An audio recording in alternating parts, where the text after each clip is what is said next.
Hello, folks. Welcome to the Genuinely Interested podcast. My name is Roy Bensby, and I'm your host. And I want to explain a little bit about the podcast before we start the show this week. This podcast is an opportunity for me to speak with some of the most interesting people I know that I can find on the internet. So, either with amazing talents or achievements or just unbelievable life stories or invaluable insights into areas that they have dedicated their lives to studying. I sit down with these amazing individuals from all across the world. Really, I've talked to people from Slovenia to the Czech Republic to Australia to countries in Africa and South America, really just all over the world. And I try to ask them the questions that will hopefully help you extract something valuable or learn something new or just get inspired by. And I do hope that you do get inspired by these talks with some sort of a call to action, maybe change something that you wanted to change for a while, or even just enjoy, detaching from the world for an hour and listening to some great conversations. So whatever it is that you get from this, I do hope that you extract something from it and enjoy the conversations. All these episodes are available on all the major podcast platforms, iTunes, Spotify, Google, and the rest of them. You can also find the episodes on my website, which is roybensv.com. You can find a lot of other information about me there as well, from photos to a little bit more insights into who I am, if you're interested. And, you can always go to social media. I'm on Twitter and Instagram. You can find me there. I'm pretty active on both those platforms, although the only ones I have. And I try to post regularly so you can stay up to date. And also be sure to put your email on the website. I shoot emails out with updates, news, any new current information that I have will be sent via those emails and social media platforms. So, yeah, make sure you're in the loop. Thanks for joining the podcast this week. And on today's episode, we have Jason Fitzgerald, who is a runner. He's also running coach. He's also an author, and he hosts the Strength Running podcast.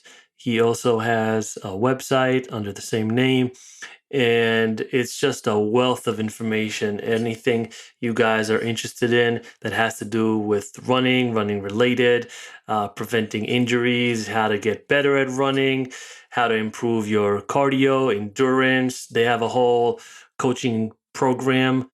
They have videos, they have blogs, plenty of resources.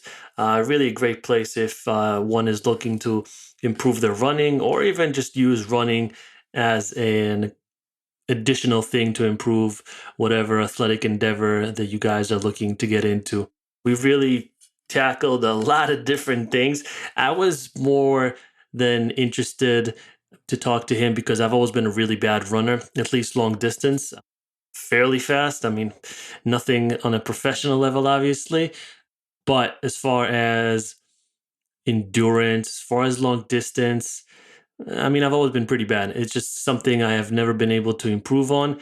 And I figured who better to talk to than Jason, who has just so much knowledge and so much information. And he's been running for a very long time. He's completed many, many marathons. He's helped professional athletes.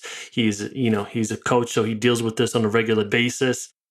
And he gave me some good pointers, some good tips, how to get better, how to improve my endurance. He also told me probably some of the things that I've been doing wrong and what I've been focusing on is not necessarily what I should have been focused on.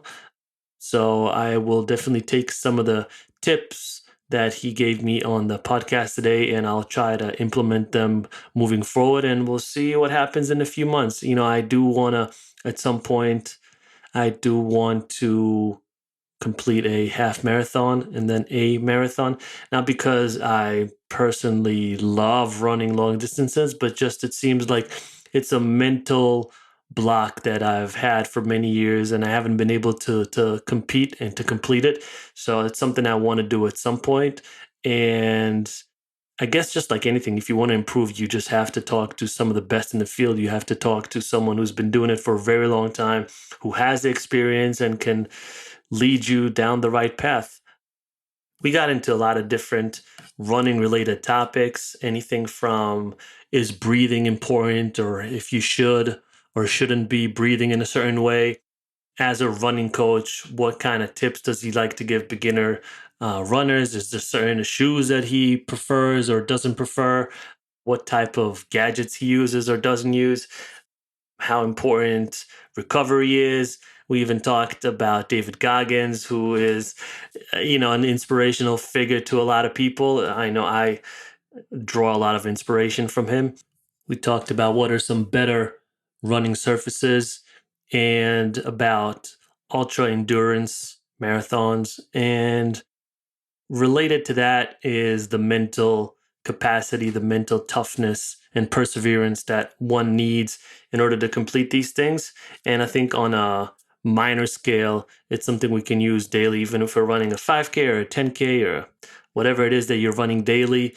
Sometimes it's just hard. Sometimes something hurts. Sometimes you're not exactly feeling super energetic and you don't want to get out of the house. A lot of that, and it happens to me all the time. And you just need a little bit of extra mental toughness at times to get out there. And definitely during and depending on the weather, I'm in New England, so it gets cold. And it's just something you have to, I feel like it's building blocks. It's good to challenge yourself, not to the point where you're going to hurt yourself, but just to the point where you feel better at the end of the run. And that's something we also talked about. Like, get out there. How did you feel before? And then how are you feeling after? 9 times out of 10, you're going to feel better after. So, with that in mind, invest in your future self, as Jason says. So, I hope you guys enjoy this episode. I hope you take some of the gems that Jason gives throughout the podcast. And like I said, if you want to know more, feel free to, visit the website. I'm going to link it all in the show notes. And keep running, guys. I hope you enjoy the episode. Here is Jason Fitzgerald. The Genuinely Interested Podcast.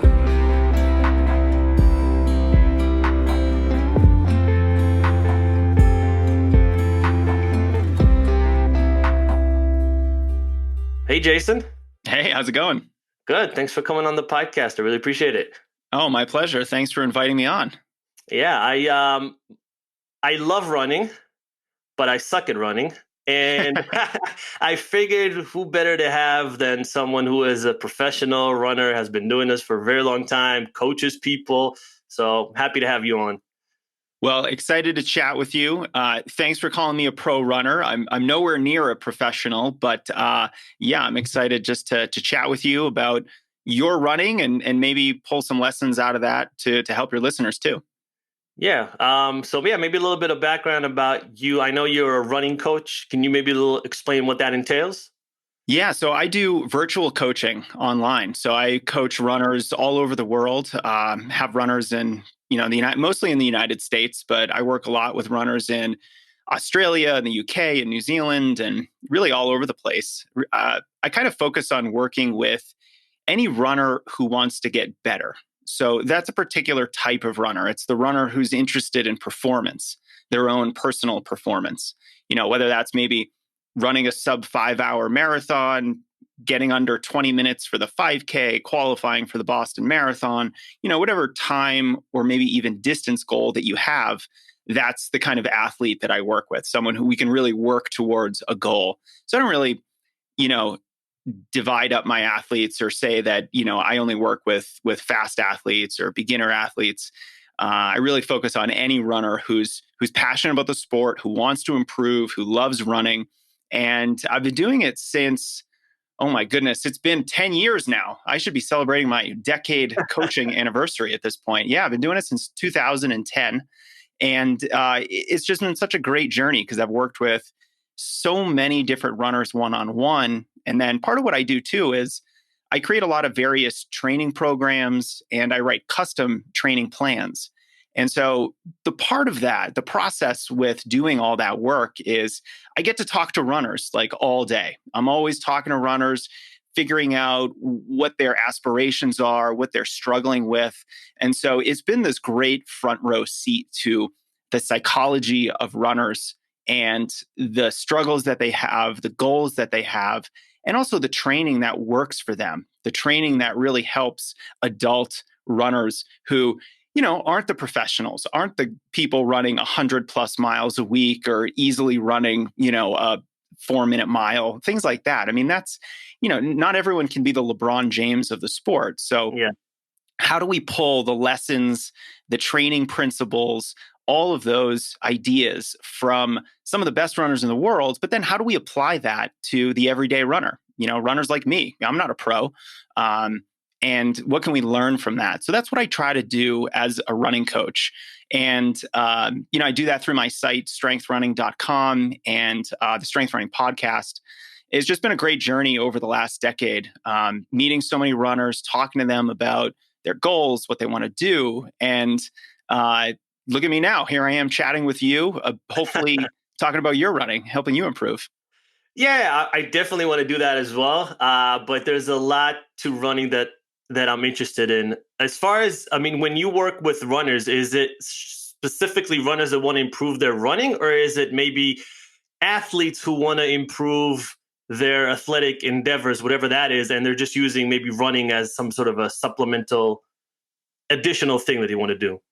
Yeah, so I will kind of work with both athletes, although I'm a running coach through and through. So I typically work with runners who want to get better at their running. Now, with that said, I have worked with quite a few military and law enforcement people who are looking to get faster at the running portion of their fitness tests. So, for example, if you want to go into the Marines, you've got to run a 3-mile run. And if you want a perfect score, you need to run that in 18 minutes or less. So that's not easy. That's 6-minute mile pace for 3 miles. And then there's, the Army is 1.5 miles. The FBI, I think the FBI is also 1.5 miles, but they include a 300-meter sprint as well. So I certainly work with those kinds of runners. I will certainly also work with people who wouldn't really classify themselves as runners, but they run sometimes. They're mostly looking for weight loss. So I'll structure a program that really prioritizes weight loss as opposed to, say, getting faster at a certain distance. Okay. Yeah, it's funny because it's one of those things. And I've been learning this through doing the podcast, that all these day-to-day pedestrian things that we do that just seem like second nature to us, right? Sleeping, breathing, walking, sitting, running. And the more I learn about them, the more I'm like, okay, I've been doing everything wrong. It's not, I can't just go running. And even the way I'm sitting and the way I have my head forward, that's not good for my spine, or the way I'm breathing, they're better techniques. There's all these things that once you kind of dive into them, you're like, oh, okay, there's a world of knowledge here that I'm actually missing out, and I actually have to start doing these things better. And running is one of those things. It's not just, okay, let me get out and start running. That is good, but that's not going to get you to your goal. Yeah, I fell in love with the sport of running partly because it's pretty simple, and I loved the objective nature of it. You either run faster than the person next to you or you don't. Yeah. And I really loved that very simple, straightforward aspect of the sport. But that doesn't necessarily mean that it's easy to do or that you can just jump right into it. I think any sport, no matter how easy it seems, if you're not really well versed in it, is somewhat challenging. And there's certainly a technical side to it. If you were a basketball player or a football player, there's a lot of technical aspects to that game that even if you were to watch it, you wouldn't even really know. You would just see a bunch of people running around the field or the court. You wouldn't know that there's very complex plays that are being played. Yeah. You wouldn't know that, some of these athletes have been working on their sprint speed and their reaction time so that those plays are perfectly choreographed. Like we are watching the equivalent of a symphony, an orchestra. And when we see a professional runner gliding along at 440 mile pace in a marathon, that's very similar. That is the technical side of running, the graceful, complicated, complex side of running made to look very easy. And the same thing is true if you watch, an amazing play by a Super Bowl championship football team. That is like the pinnacle of what is impressive in the sport. And the same is true with running. It can be very technical. There are aspects to technique that you have to learn. And, you have to really spend a lot of time practicing to get really good at it. Much like if you want a flawless 3-point shot, or if you want to throw a spiral, if you want to have good form and technique, and to make fast running look effortless, you're right. You certainly have to learn some of the complex side of the sport. Yeah.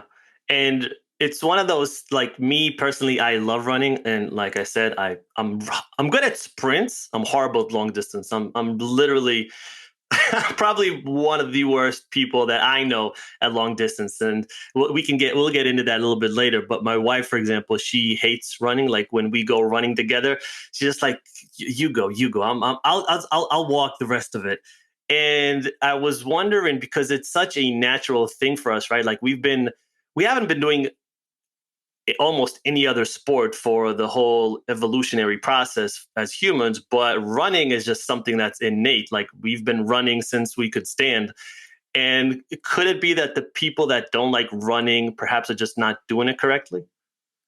I think there's certainly an aspect of not starting to run properly. And I don't mean like your form or technique is bad. I kind of just mean you're probably running too fast. You're probably trying to run too long, or you just might have spent a long time being sedentary, not participating in a lot of other sports, and your aerobic fitness really declines enough so that even any running becomes very challenging. So your heart rate will skyrocket, you'll be out of breath. That's probably a familiar feeling to a lot of people who don't go running very often. But we are, I truly believe, built for running. We have certain adaptations, like an enormous Achilles tendon. Compared with the rest of our body size, our butts are huge for people. And, these adaptations, the fact that we're fairly hairless, the upright nature of our bodies means that we're not as exposed to the sun. So there's a lot of things that make us, quote unquote, built to run, or born to run. Dare I use that overused phrase? And I think it just means that we need to get back to that our evolutionary roots. Because if we're built to run, then, we have the tools to do it. But if we're overweight, if our aerobic fitness is too low, if we just haven't been very active with other kinds of sports or activity, with other movements, then it's just going to be really challenging to run. So I don't necessarily think a lot of runners who struggle at first are doing it wrong. They probably just need to scale things back and take a very long-term, gradual approach. Because even when I started running, I'll tell you a quick story. I was 14 years old. Most 14-year-olds are in pretty decent shape just because they're out running around with their friends. And that was me. I played basketball. That was my first love before running. And I could not finish a 3-mile run without walking numerous times the first day of cross-country practice when I was a freshman in high school. And the subsequent week, I felt like I was run over by a truck. My legs were extraordinarily sore. I had never felt so bad. It was almost unbelievable how bad I felt from a 3-mile run walk. Now, I've gone on to run a 2:39 marathon. Like the first Jason is very different than what I've done, years and even decades later. Jason And that just 2.0. goes to show, not that I'm fast, but I just put in a lot of work over time. And I do think anybody can do that if they want to. It's a lot of work. And I certainly had the benefit of being on a team and having teammates and going to college and running at the collegiate level. And then, of course, I had more than 10 coaches over the course of my career. So I was able to learn a lot and have all that support, which I think is critical. But most runners can start running, and most people can start running and really get, I think, pretty decent at it if they're just consistent. And also if it's just something they want to do. If your wife doesn't like running, then I'm not here to sell her on running. She should find something that she loves to do. And that's that. Yeah. Yeah. Just sell her on running. And I need someone to push me on the run, give me that extra boost. But, there are days where, and this, I guess, is a bit more of a mental question, but there are days where I just can't get into it, right? Physically, mentally, like, you just can't. And then there are other times where I feel like I can go on forever. Like, I get into this, I don't know, state where I feel like I'm unstoppable and I'm just running and I feel good and nothing hurts. And I just wonder how much of it is the mind, how much of it is the body, and are there, you know, is it what 50-50, 80-20? Like how much of the mind is responsible for a good run or for you to persevere through the pains and through other things that you feel on the run? Yeah, I mean, it's certainly a big chunk of it is mental, especially if you're talking about motivation, if you're talking about consistency and your ability to stick with a consistent running habit.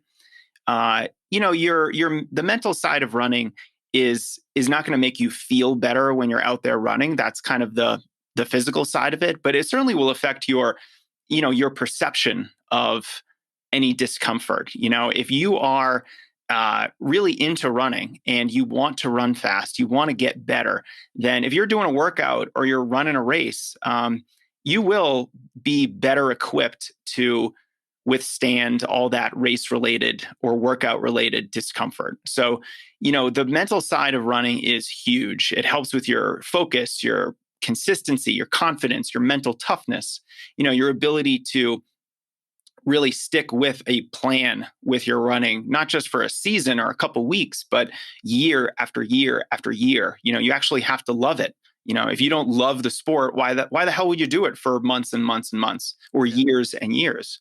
So yeah, you do certainly have to love it. But if you're just out there and you're just not feeling great, you're just having a very mediocre run, then I think you're human. That happens to everyone. And when I look back on my career, I ran 8 or 9 times a week, most weeks for years.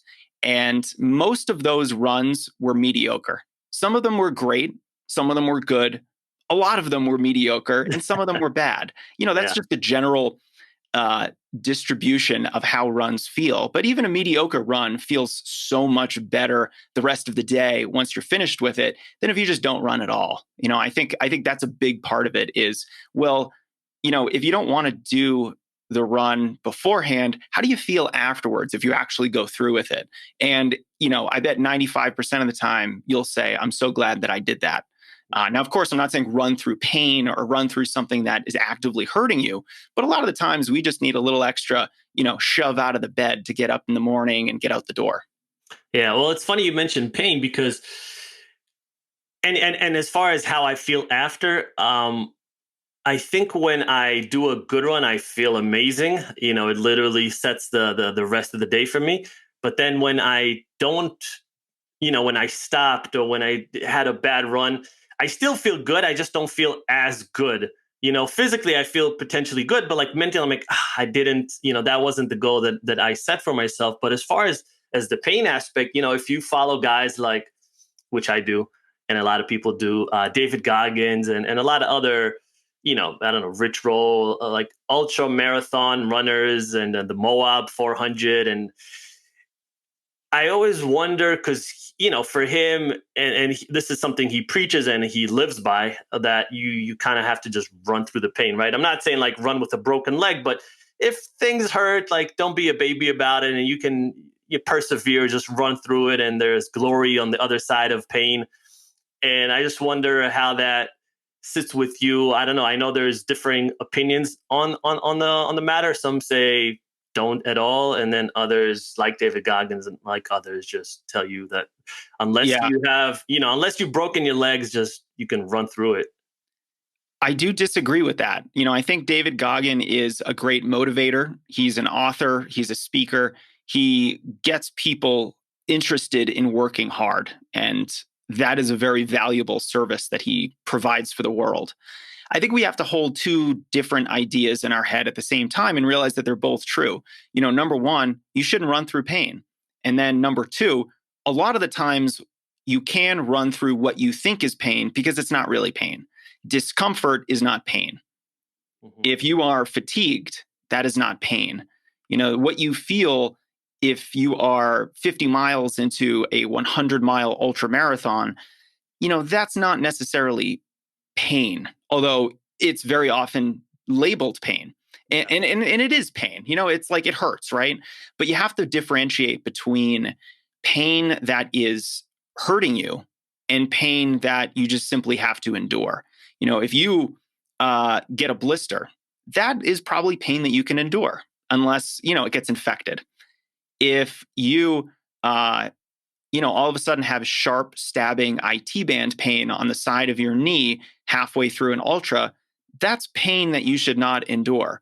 I look at someone like David Goggin, and, he recently, I think, finished the 240-mile Moab ultramarathon, and he had a tough time. He's a madman. He's a madman. And, Yeah. Part of that is that's his brand. That's his shtick. And he's kind of gotten famous from doing outrageous things like that. Now, most people would get hurt. Most people would never run again if they tried to do things that he did. It's kind of like looking at an elite athlete and saying, well, maybe I should try to run 130 miles a week. No, you shouldn't. That person has genetic tools that they were born with that you simply don't have. And to try to do what they do without those tools is like me trying to build my own house. I can barely change a light bulb. It would be a disaster. Okay. Yeah. Most people cannot run through the type of pain that David Goggin talks about because I think number one, he understands his brand is dependent upon that. And number two, I think he's similar to an elite athlete in that he's capable of incredible feats of endurance. And so while we should get motivated and inspired by that, we shouldn't necessarily try to emulate that. And if you talk to not necessarily the motivators, the speakers, the authors, the influencers, the internet celebrities, if you talk to the actual performance experts who are working with world-class athletes, and no offense to David Goggin, I love David Goggin. David Goggin, actually, fun fact, is a strength running customer. He has purchased our weightlifting program. Oh, really? David, if you're listening, I hope it's going great. But now I've lost my train of thought because I was thinking about how great David Goggin was. That's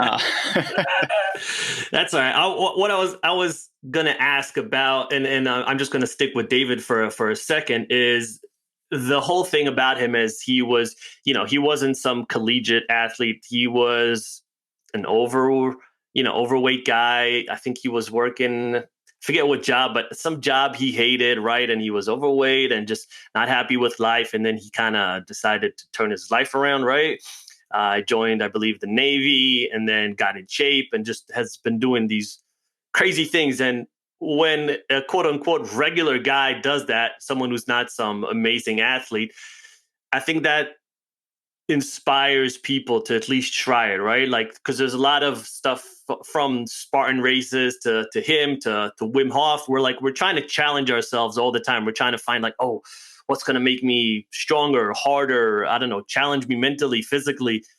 So I feel like those guys, when you see just a regular guy do it, and then he's competing these things and he's telling you, look, I'm just like you. I'm normal, right? And I'm competing in these massive things and I'm challenging myself and I'm running through the pain. Like, you think it doesn't hurt me? It hurts me just as much as it hurts you, but I'm doing it.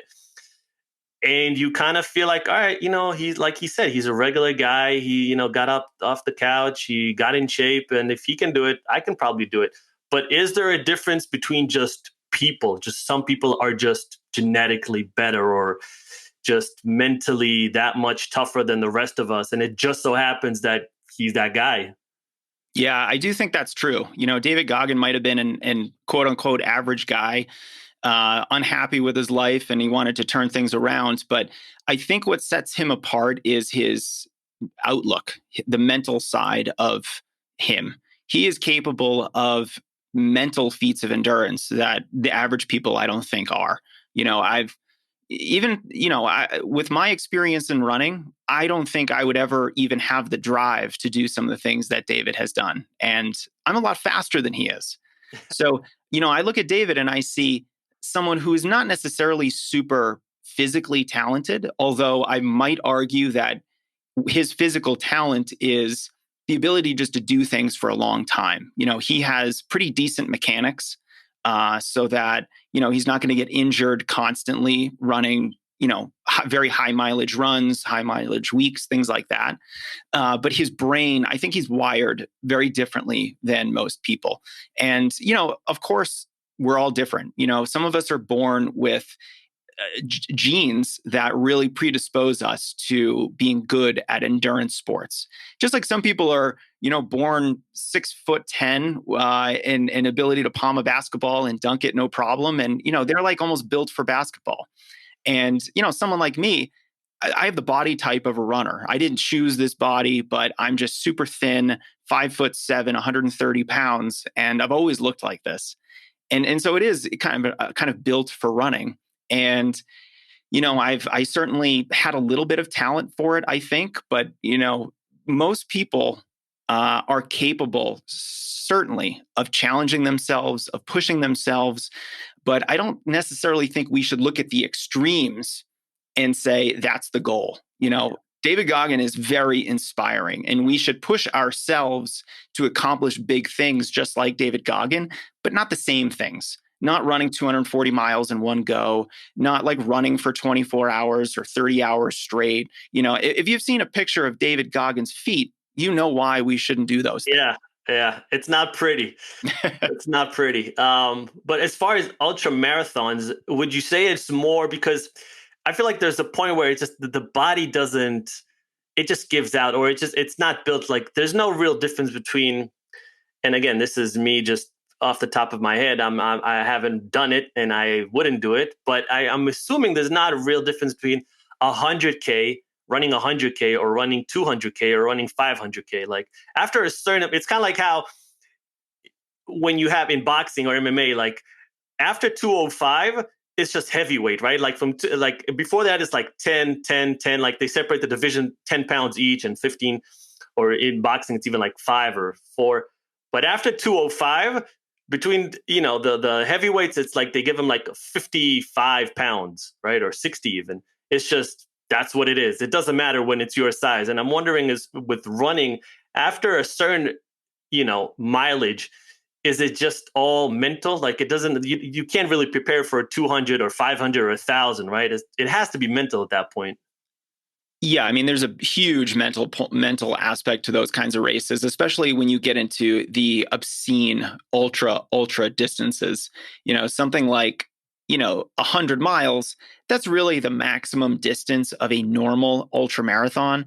It's hard for you to find longer ultra marathons. I think the race in Death Valley, the Badwater ultra marathon, might be 135 miles. But beyond that, yeah, I might say like the biggest difference is mental, because I don't think there's a big difference between 150 miles and 200 miles. I'm also not really sure who's running those kinds of distances, because it's like 0.001% of the running population. Most people are either running marathons or they're getting into some ultra marathons. And I would say that there's not too many differences between, say, a marathon, which is 26.2 miles, and a 50K ultra marathon, which is 31 miles. You're talking about a 4.8 mile difference. You don't train too differently for races like that. And then I think bumping up to the 50-mile distance or the 100K distance, which is 62 miles, those distances aren't very different either. Even the difference between 31 miles and 62 miles, the differences in training are not huge. You're going to do a couple longer runs, more time on your feet, but generally speaking, you don't do substantially different training. I do think that things start to get a little different once you get up to the 100-mile distance. That's a distance that just really prioritizes how well you are when you're really tired after 10, 15 hours. And so experience with those kinds of runs is really important. But I think once you get much beyond that, yeah, the mental side is just huge. Like, how bad do you want it? How bad do you want to feel that discomfort day in and day out? Because it's going to take probably over a day to run an ultra marathon like that. Yeah. And I had the great pleasure of talking to Marshall Ulrich, who I don't think he still has the record, but at one point he had the record for the fastest transcontinental run. So this is from New York to LA. He did it in like, oh boy, I want to say he did it in about 62 days, somewhere around there. It was about 2 months. Jesus. And so, yeah, you're running just an incredible amount every day. And, at that point, something like that. So this is more like a stage race where it's an incredible distance, but you do it in multiple days. You get to sleep and all that. And those kinds of events are almost entirely mental. I mean, your entire support team is there practically to keep you sane until the end of the event. So, when you're out there for more than a couple hours, the psychological side of running becomes much more important, because that's the thing that's going to sabotage you, is your brain, is that little voice in your head that tells you, I have to quit, I have to stop, this is stupid, why am I doing this?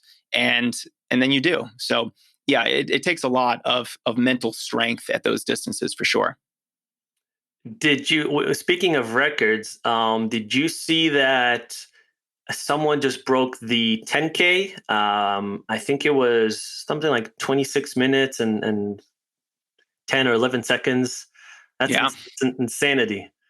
Yeah, it's awesome, isn't it? Yeah. I mean, and that's something that we keep seeing, right? Someone just, I believe it was, I don't know if it was this year or last year, but someone broke the sub 2 hours, right, for a marathon. It was like hour 59 or something. Yeah. The first sub 2 hour marathon. Very impressive.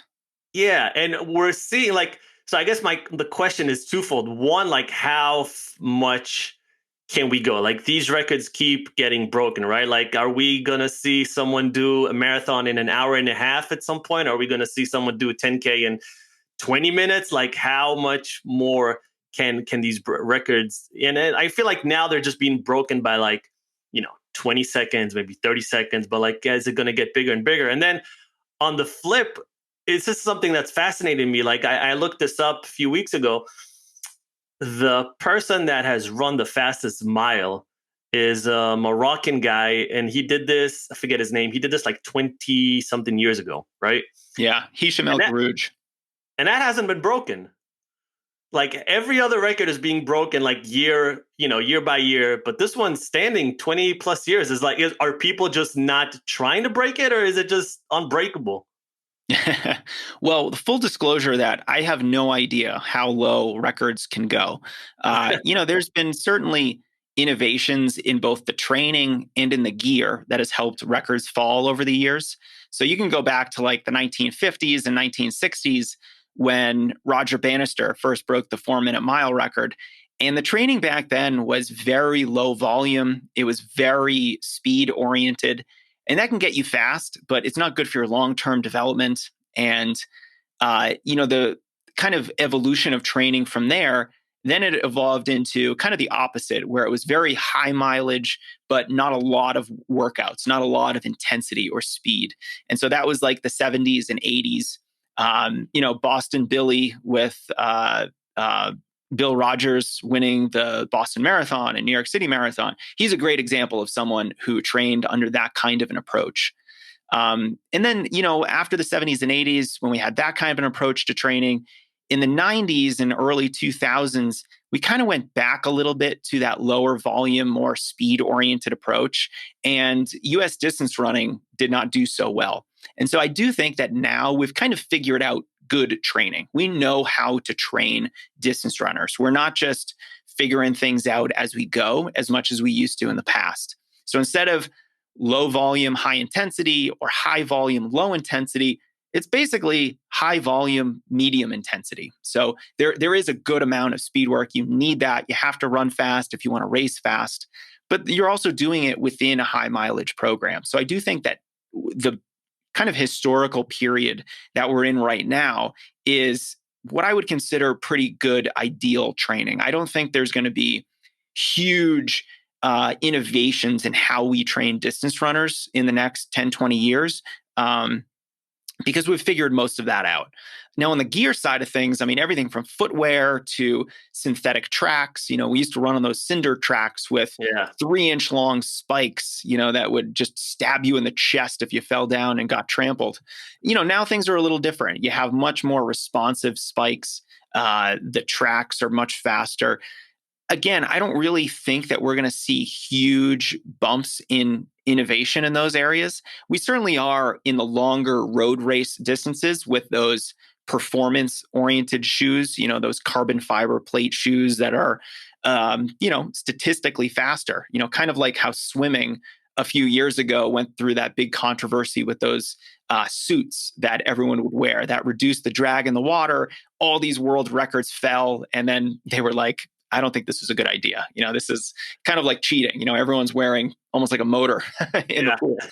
So, I have no idea how low the records will go, but I do think that, we are going to I think we're going to see some innovations in race formats. So that sub 2 hour marathon that you talked about earlier, that didn't happen in an official race. That was in a very controlled environment where, you had an electric car breaking the wind, so there was no exhaust.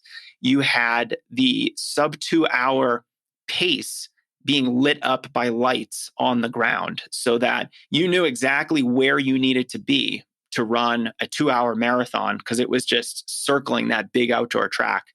And the other thing too is they ran it on a racetrack, not even a running track. This was like a racetrack for cars. And so, a very fast environment to run on. It was like perfect conditions. They had pacers coming in and out. It was really more of a challenge or a demonstration of fitness rather than on, a pure racing kind of a situation. So, I think the records will still keep falling. I think some are maybe better than others. That mile record by Morocco's Hicham El Garouj, 3:43.13. I still remember it off the top of my head. Is ungodly fast. Most people cannot run 100 meters at that pace. Never mind, a full mile. And I think I ran in my total career. I don't think I've run a 400-meter race as fast as he ran that entire mile, which just goes to show how powerful he is, and how much force and power you have to generate to run a mile that fast. So who knows if that'll fall anytime soon? It's not competed in as frequently as some of the other events, so that might be a reason why it has stood for so long. But I had a poster of Hicham El Garouj in my locker as a high school cross country runner, and he was very inspiring. Yeah, I mean, we love people who break. I think specifically like strength and speed are two things that we are kind of obsessed with, right? Like we are always interested in people who are the strongest and who are the fastest. Doesn't matter if it's swimming or running.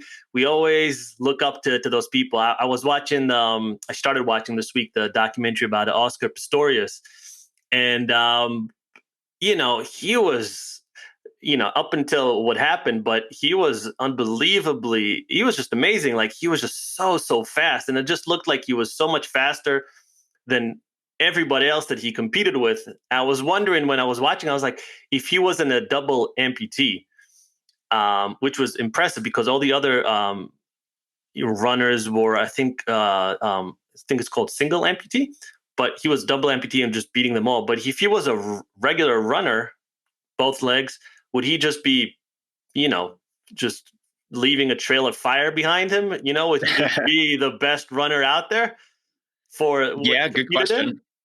Good question. We have no idea. It would be an interesting hypothetical to see how he might, perform with both of his legs. And then the other side of that too is, maybe that adversity that he had to overcome 100%. Gave him the motivation, the drive to train so hard. Maybe he thought he had something to prove. You never know. I mean, you take someone and put them in a different situation. You never know how they might have gone a different way. Yeah, no, 100%. I agree with that. So as far as, let's kind of switch it back a little bit about me, not to be egotistical, but like your favorite topic. Yeah, no, actually my least favorite. I try to talk about myself the least amount possible, if possible, but sometimes you have to. So, I've just always been really bad with long distance running. And I was I've been doing athletic endeavors, martial arts for, I don't know, close to 13, 14 years. I was in the army, and they put us through all these different things and I swear to God, I was always one of the last ones or to finish the obstacle course, or if we had to run a 5K with 50 pounds on our back or whatever they made us do. I was just really bad. I think it also like gauging how far this was, I wasn't interested in running back then. And we didn't have like the watches and all the stuff that we have now to know like, oh, okay, there's only, a mile left or there's only whatever left. And I just, for me, 5K might as well have been a 50K. Like I had no idea how far. Was this a half hour run? Was this a half day run? I just had no idea. And in my head, I was like, all right, I just have no idea how much is more left. I can't do this. And I would always have a very, very hard time. And like I said, I would always come one of the last guys. And then in recent years, I've started to say, all right, this is something I want to improve because I do enjoy when I have a good run. So I have a friend who he does half marathons, and he kind of took me under his wing a little bit. And 2 years ago, I did a 10K. Again, horrible timing. I don't even remember what it was, but I started to get into it. And then I did another 10K. So it's fun, but I've never been able to get myself kind of to that next level. I've always been stagnant and never been able to just, I don't know, accelerate myself. Roy, when you trained for those two 10Ks, what was the total length of time that you trained for? As far as the amount of runs I did in running time, you mean? Weeks or months? Was this a year-long project? Did you spend 6 months, training and then getting in these two 10Ks? Was it 3 months? Yep, I would say 2 months. Okay. Well, I don't think you've ever gotten good at running because you've never given yourself a chance to get good at running. I think 2 months is enough to start getting comfortable with running, so that every day is not a slog. Every day you don't feel tired or sore or, like you're a fish out of water, doing something that your body just doesn't want to do, doesn't know how to do. I think, let me go back. When I ran my first marathon, I didn't have a great race. I got hurt after the marathon and I wasn't able to run for 6 months. Now that marathon I ran in 2:44. I didn't run for 6 months. It took me 6 months from when I started to run again for me just to glimpse the type of fitness I was in when I ran that marathon. And that's someone who had a pretty big base of running. I had run 90 miles a week a bunch of times, over a decade of training. I had a big base of fitness and experience with running. But just 6 months off left me feeling like I had never run before. And it took a couple months just to feel good. It took a couple months to start to feel competent. And then it took another couple more months for me to actually start feeling fit and fast again. And so if you are training for some races, I would give yourself, kind of treat yourself like a college athlete, because I think the collegiate schedule is a really great one. If you start sometime in May and you spend the summer just running easy, building your long run distance, building your weekly mileage. Maybe you start running strides or accelerations after some runs so that you're running fast, but not in a hard way. And then you can start running some races 3-4 months later, back in September or October. Then you take some time off, you start another cycle. So it's this repeating cycle of easy running, hard training, racing, and then total rest. And if you repeat that cycle enough times, you're going to get pretty good.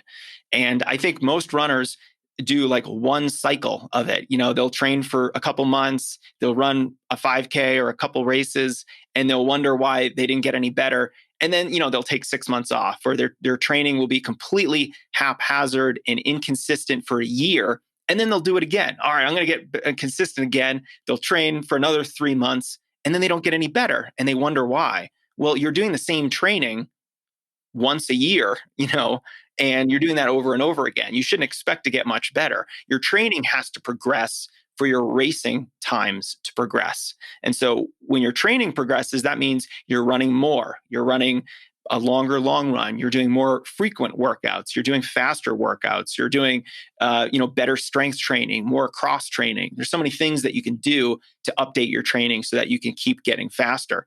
And I just think most runners, or most people who try running and get discouraged or frustrated by it, just don't give themselves enough time. So if I were you, I would spend a couple months just getting into that habit, get into that routine, get into a nice rhythm of running 4 or 5 days a week. No pace expectations. We're not running hard workouts. You're not going out there and be like, all right, I'm going to run 3 miles today and I'm going to see how fast I can do it. No, that's not how we train. Every run's going to be easy. You're going to do some faster training every now and then. Maybe once a week, you do a couple pickups. 1-2 minutes at a stretch, you pick up the pace, you run really easy for another minute or 2 minutes, and you just repeat. No pressure or expectations on yourself. In a couple months, you'll probably be in better shape than you ever have been because you haven't put so much pressure on yourself and you've just allowed your fitness to naturally progress over time. So give yourself a little bit more time to train, and I have no doubt that you'll surprise yourself by how good you become. So if I had to, let's say, give myself a schedule now for the next few months, 4 or 5 times a week, going, I don't know, to anything between 2 to 5 miles each time, right? At a leisurely pace, and then switch it up once in a while. Maybe run a little bit faster once a week, right? Yeah, I think that's a good plan. As long as you're comfortable with that. I wouldn't start, hey, I'm going to go run 5 miles today. Well, if your last longest run was 2 miles, that's probably too big of a jump. So always be gradual with your mileage increases. Do a little bit less, run a little bit slower than you think you ought to so that you can stay healthy. Always prioritize the next run as more important than today's run.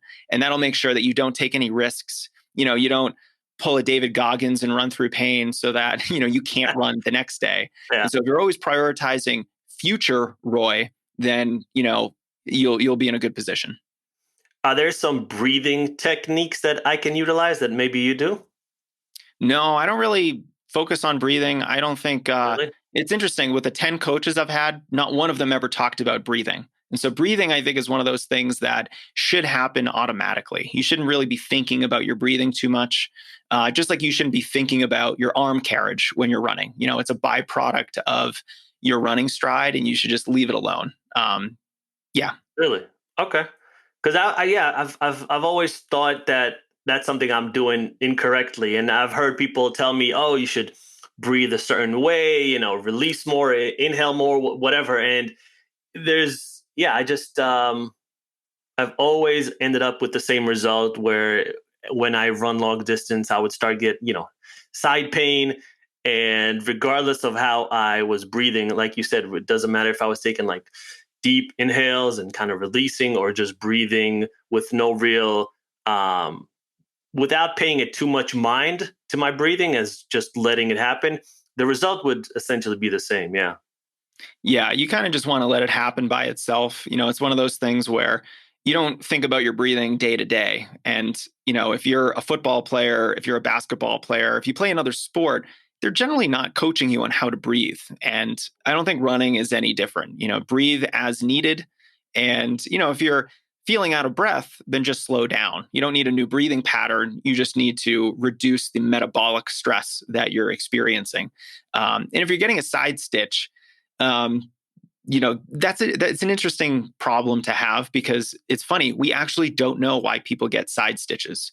There's some good guesses that we have, and I think that the likely culprit is a cramp in your diaphragm. So because you might be breathing either erratically or too hard, your diaphragm cramps and you get that crampy feeling in the side.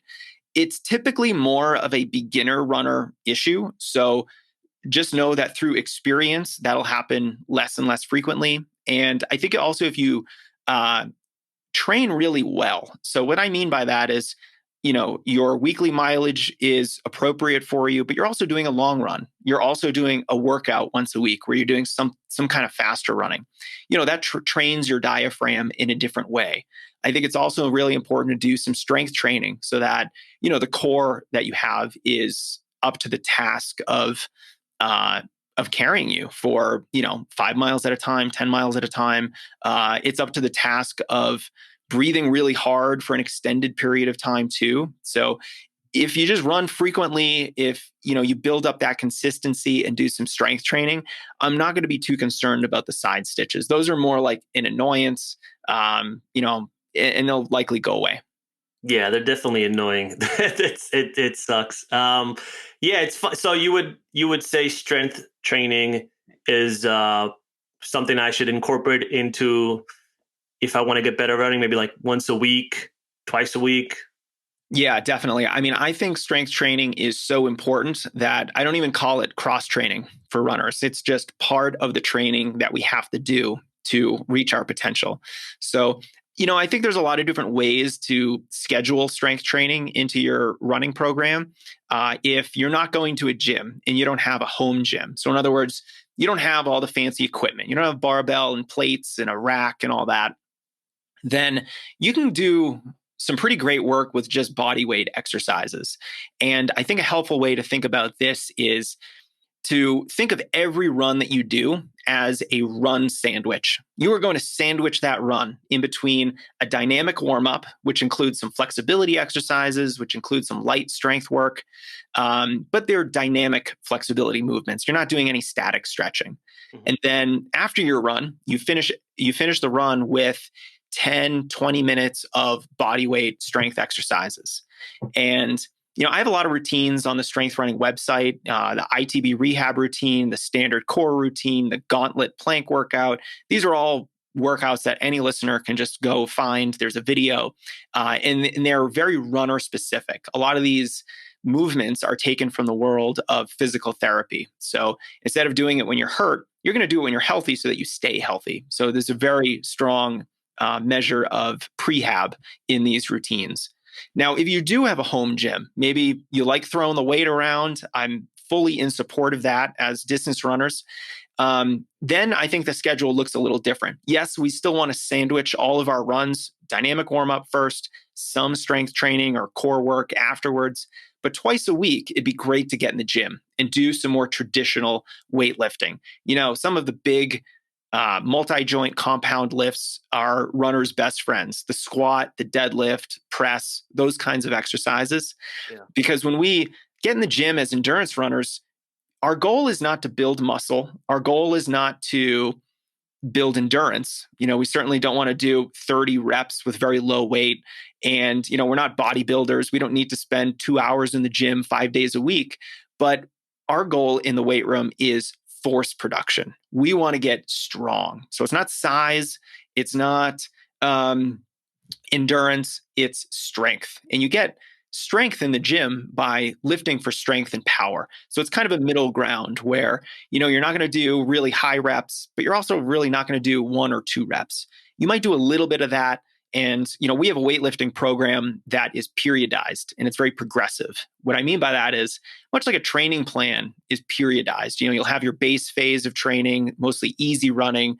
Then you'll transition to more workouts and the intensity increases. Then you start racing. And then finally you taper down, run your final race, and you rest. It's kind of that rhythm of training. And strength training should also have that rhythm as well. So yeah, our program is kind of interesting because it goes from almost like a base phase with lifting into a more power-oriented phase near the end. And that's, I think, a good way to structure weightlifting for runners. But, still, we can get a lot of strength and power and injury prevention benefit by doing a lot of body weight exercises. And if you can, getting in the gym twice a week to do some more traditional weightlifting. Okay. This is good stuff. This is good stuff. As far as trails, what are there certain surfaces that are worse or better? For example, here I run outside because I don't have anywhere to run inside. So, a lot of trail running mixed with asphalt and cement. And I feel like I can, because also there's a lot of elevation change here. So I run less, or yeah, I guess I run less and obviously not as fast because, like I said, a lot of elevation change and trail running. And I feel like I'm using different muscles in my legs. But when I run back home, we have a little gym downstairs. So I'm running on the treadmill and it's much more calculated. I know exactly the pace, and it's an even pace and there's no elevation. So I can run more. Does it matter? Like, is one better than the other, or is it just difference? It doesn't matter. Yeah, they're just different, and they certainly are.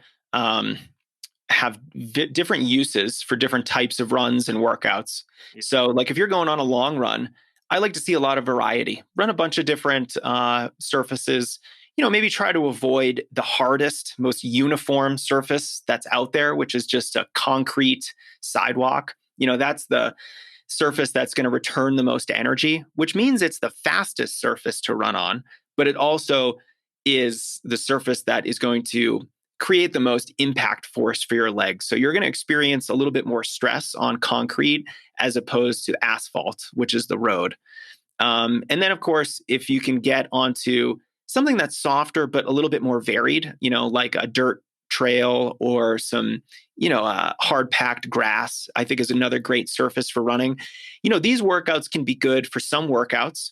But these surfaces are not going to be the fastest surfaces that you run on. So, it's like cross country. If you run a 5K cross country race, it's going to be slower than if you run a 5K on the track.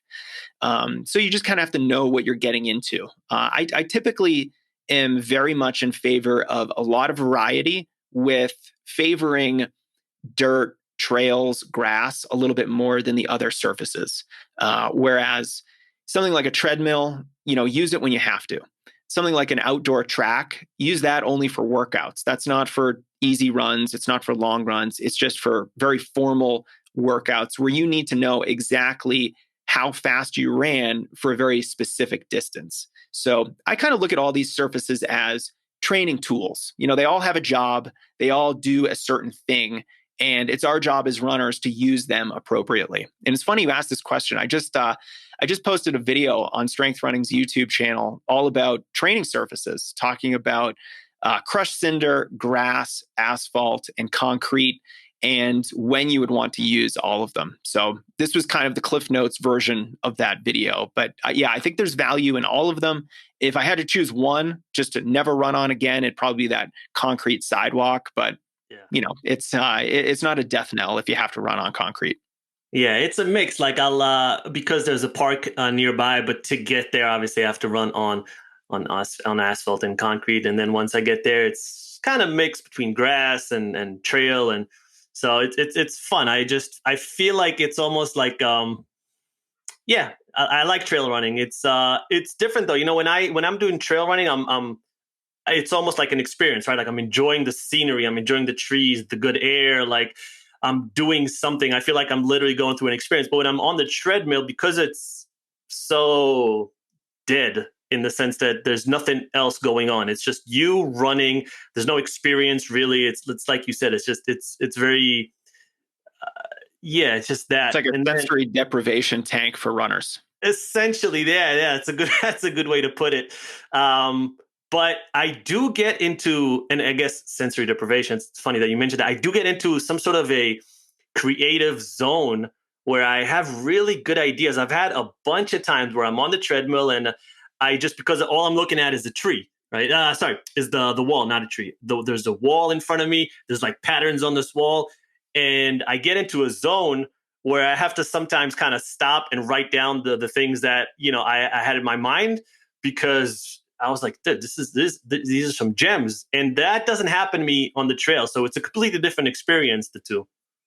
Yeah, I'd probably rather run 20 miles on trails than 5 miles on a treadmill, because it's a little bit too boring for me on the treadmill. And it's funny you say that, because the opposite is true for me. I get much more creative ideas when I'm out running in nature, because I don't know, I'm just looking at natural things rather than a wall. But whatever works for you, man. Yeah, no, like I said, I love the trail running much more, but for some reason, when I'm just honed in on one object on the wall, and everything kind of just, I don't know, flans out. So maybe like final question, what kind of gear do you use as far as shoes or apps or maybe heart rate monitors, that kind of stuff? And is there something you can, suggest for beginner users, beginner runners? Sure. Yeah. So the great thing about running, we talked about this earlier, is that it's so simple. You don't necessarily need a ton of gear to participate in it, to start running. And, I love the fact that, up until just a couple years ago, I had a pair of running shorts and a stopwatch on my $30 Timex. And that's what I did. And I got through, college running, and, I ran a bunch of races that I'm proud of. And, you don't have to make things too complicated, especially with apps these days and, technology. You shouldn't really outsource how you feel and certain training decisions to an algorithm. Listen to your body and make those decisions yourself. Now, with that said, I think any high-end premium technical running gear these days is really good. The running industry has evolved to the point where, we're recording this. I'm wearing a shirt from Run Rabbit. They're a brand that just has great running gear. It's not very cheap, but my God, I've sprung for this shirt and I never want to take it off. It's so comfortable. It does what my other shirts simply don't. So, besides fancy gear, you can get fancy running clothes. You certainly don't need a fancy watch unless you want to get, something like a GPS watch that'll measure the basics. If you want heart rate, fine. But the basics really are your current pace, your average pace, total distance, and you can get a pretty simple watch with those features.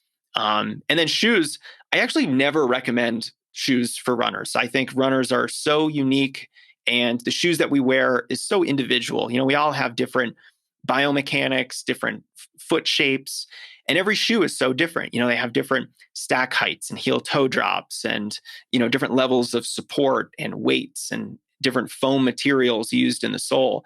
So some runners are just going to prefer different things based on their mechanics, based on their history. And I think the best advice I have for shoes is to wear a lot of different pairs of running shoes, experiment in them, find what you like and what works for you.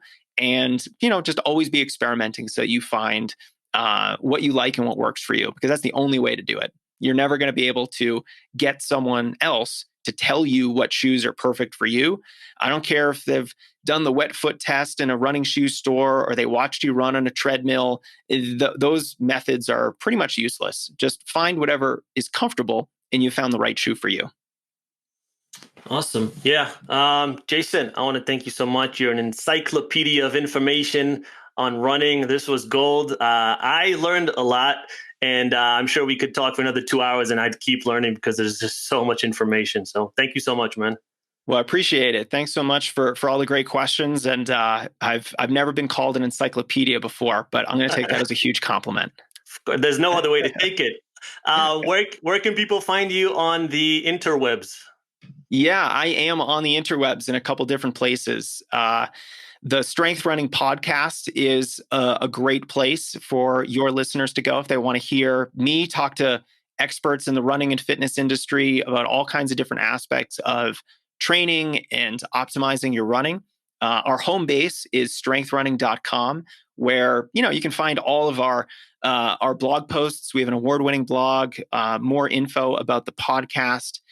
And I know we were talking a lot about strength training today. So if anyone's curious about setting up strength work for runners and the principles behind it, mistakes to avoid, you can go to strengthrunning.com/strength. And we have a whole email course that you can sign up for there.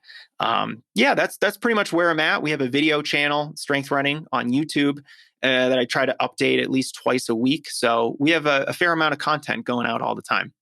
And we also work together, Jason and I work together on a mutual blog post about one thing that podcasters should know before they start doing a podcast.